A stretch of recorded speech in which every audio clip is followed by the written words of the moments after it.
పంచాయతీ కార్మికుల వేతనాలు పెంచి పెండింగ్ బకాయిలు వెంటనే చెల్లించాలని తెలంగాణ ప్రగతిశీల గ్రామ పంచాయతీ వర్కర్స్ యూనియన్ రాష్ట్ర అధ్యక్షులు దాసు రాష్ట్ర ముఖ్యమంత్రి రేవంత్ రెడ్డి గారిని కోరారు. జిల్లాలో నెలల తరబడి వేతనాలు ఉన్నాయని అధికారులు వెంటనే స్పందించి ఇప్పించాలని ఆయన కోరారు. 18 మార్చి సోమవారం జిల్లా డిపిఓ గారికి వినతి పత్రాన్ని జిల్లా కమిటీ ఆధ్వర్యంలో అందించారు. దాసు ఈ సందర్భంగా మాట్లాడుతూ రాష్ట్రంలోని 12,799 గ్రామ పంచాయతీలలో సుమారు 50,000 కార్మికులు పిఎఫ్, ఈఎస్ఐ చట్టాలను వెంటనే అమలు చేయాలని ఆయన కోరారు. గత సమ్మె సందర్భంగా కేసీఆర్ ప్రభుత్వం మొండిగా వ్యవహరించి గత్యంతరం లేని పరిస్థితిలో చర్చలకు పిలిచి కొన్ని సమస్యలు పరిష్కరిస్తామని మాట ఇచ్చి మోసం చేసిందని, కాంగ్రెస్ ప్రభుత్వం ఆ రోజు సమ్మెకు మద్దతు ఇచ్చిందని, నేటి సమస్యలను వెంటనే పరిష్కరించాలని ఆయన కోరారు.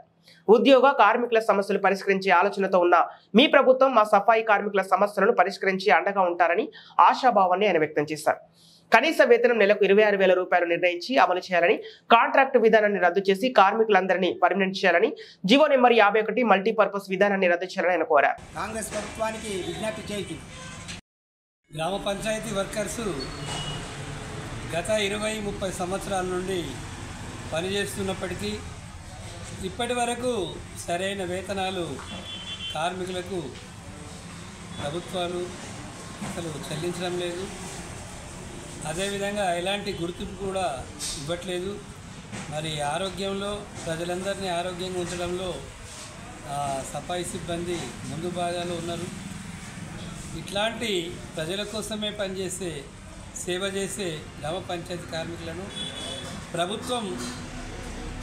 ప్రస్తుతం ఉన్న ప్రభుత్వం కాంగ్రెస్ ప్రభుత్వం రేవంత్ రెడ్డి గారు ఇప్పటికైనా స్పందించి కార్మికులు ముఖ్యంగా ప్రావిడెంట్ ఫండ్, ఈఎస్ఐ సదుపాయాల్ని కలిగజేయాలని చెప్పి, అదేవిధంగా ఏదైతే కనీస వేతనాలు 26,000 ఇవ్వాలని చెప్పి ప్రభుత్వం చెప్తుందో మరి వాటిని అమలు కోసం ప్రయత్నం చేయాలని చెప్పి, వాటిని అమలు చేయాలని చెప్పి, కార్మికుల జీతాలని పెంచాలని చెప్పి, అలాగే గ్రామాల్లో 3-5 నెలల నుండి బకాయిలుగా ఉన్న డబ్బును కార్మికులకు చెల్లించే విధంగా అధికారులు చర్యలు తీసుకోవాలని చెప్పి మేము ఐఎఫ్టియు తరఫున, గ్రామ పంచాయతీ వర్కర్స్ యూనియన్ తరఫున మేము అందరినీ ప్రభుత్వ అధికారులను కోరుతున్నాం. ఏ అనగా పాలనగా కష్టపడి పనిచేస్తూ ఉంటే వాళ్లకు గత ప్రభుత్వం నిర్ణయించినటువంటి జీతం నెలకు 9,500 రూపాయలు.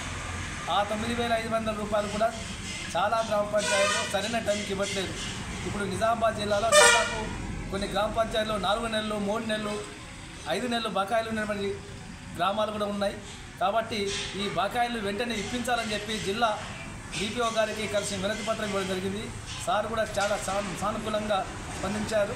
తొందరగా అందరికీ సాలరీస్ వచ్చేటట్టు చేస్తారని చెప్పి కూడా తను మాట్లాడడం జరిగింది. అదేవిధంగా ముఖ్యంగా గత కేసీఆర్ ప్రభుత్వం సమ్మె చేస్తే చర్చలు జరిపి మాట ఇచ్చి మోసం చేసింది. కాబట్టి ఆ రోజు మా సమ్మెకు మద్దతు తెలిపినటువంటి కాంగ్రెస్ పార్టీ వాళ్ళ అధికారంలో ఉంది. మేము కలిసినప్పుడు కూడా సానుకూలంగా మాట్లాడుతున్నారు. కానీ వాళ్ళ సఫాయి కార్మికులు, స్వచ్ఛ భారత్లో అగ్రభాగాలు ఉన్నటువంటి సఫాయి కార్మికులు వీళ్ళ యొక్క వేతనాలు పెంచి కనీసం మినిమం వేతనం జీవో నంబర్ 60 ప్రకారం 26,000 రూపాయలు ఇవ్వాలని చెప్పి మేము కోరుతా ఉన్నాం. వేతనాలు పెంచి వాళ్ళందరినీ కూడా క్రమబద్ధీకరించాలని చెప్పి మేము ఐఎఫ్టీ తరఫున కోరుతా ఉన్నాం. అదేవిధంగా 51 జీవోని వెంటనే రద్దు చేయాలని చెప్పి, అట్లాగే అంతిమ క్రియలకు 20,000, అట్లాగే పెన్షన్ కూడా ఇవ్వాలని చెప్పి కోరుతా ఉన్నాం.